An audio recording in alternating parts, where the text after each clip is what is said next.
Chers amis, nous voilà au milieu de la forêt coldoise, en plein milieu des rizières de l'Anampé. Nous avons été contraints à ce détour pour nous rendre à Vélingara. Depuis qu'on a quitté Kolda, c'est tout un escadron de la gendarmerie doublé de forts effectifs de la police qui nous ont suivis partout, dans les moindres coins et recoins des plus petits villages pour arroser tout le monde de grenades lacrymogènes. Je présente mes excuses à ces paisibles villageois qui n'ont commis d'autres crimes que d'être sortis pour accueillir Ousmane Sonko. Et depuis qu'on est arrivé à Diaoubé, c'est allé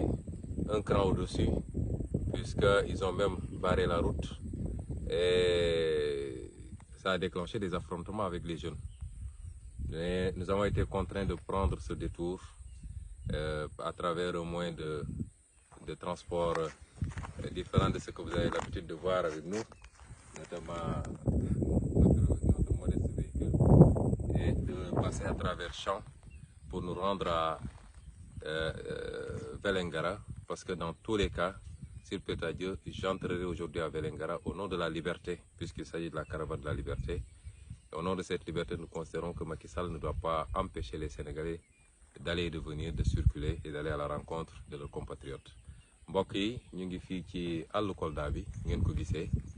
fii mooy li ngeen di dégg nag ma defal leen tuuti publicité ci Kolda ñu bëgg a def tourisme te léegi dégg toujours ñuy wax Anambé nga xam ne liñ fi béy ci ceeb moom macha allah bëri na lool moo nekk nii lii lépp ay toolu ceeb la gis ngeen ne béykat yi ñoom wëlbati nañ suuf si ba pare di xaar mu taw rek ñu sànni ceeb li tax nag ñu jaaree fii mooy gis ngeen ni suba ba léegi biñ jógee Kolda ba léegi daanaka gendarmerie escadron gendarmerie moo ñu topp ak ay policiers yu nekk ci ay car ak pick-up yu bëri dëkkaan bu ñu taxaw rek waa dëkk bi génn ñu sànni leen ay grenades yu dul jeex ñuy masawu suñu mbokk sénégalais yooyu nga xam ne tey jàmm la ñu mës a xam ak dal ndax ku xam dëkku kaw gi xam ni xamuñu yooyu tey ñu gazé leen di leen sànni ay grenades ci loo xam ne jaru ko woon waaye gis ngeen bi ñu egsee jaww bi ba léegi nag mbir mi dafa yokku la ñu andi ci ay alkaati mardi taali ñu dem ba nag di baari yoon yi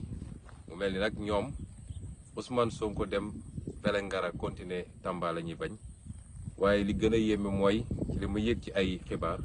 Ousmane Sonko dugg si biir Ndakaaru moo leen tere nelaw bu soobee yàlla nag dinañ dem Ndakaaru incha allah lii moo taxoon nag ñu jaaree ko nii bu ngeen xoolee sax dañoo bàyyi suñu staff bi yëpp ñu ngi leen téye fële ci àll bi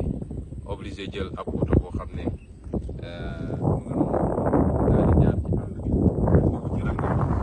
ndax dañoo jàpp ni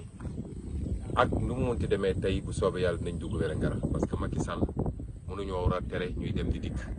caravane bi dañ ko tuddee woon caravane liberté mooy caravane àq ak yelleef moom sa bopp mën a dem di ñëw loolu nag di Macky Sall mënuñu koo tere te bu soobee yàlla tey dinañ dugg Vélingara niñ fa war a duggee saafonteeg waa Vélingara kon ñu ngi leen di dalal seen xel dara daluñu di masawu xale yi nga xam ne ñu ngi jàkkaarloog alkaat yi ak ñi ci gaañu di dellu si di jaalewaat ki nga xam ne démb comme niñ ko ne comme Macky Sall di baaxoo rek doon nañ ko bal fële ci Kolda di wax ni loolu lépp dinañ ko topp nag fu topp di yem fii ak ci bitim réew ñu ngi leen di gërëm leen sant asalaamaaleykum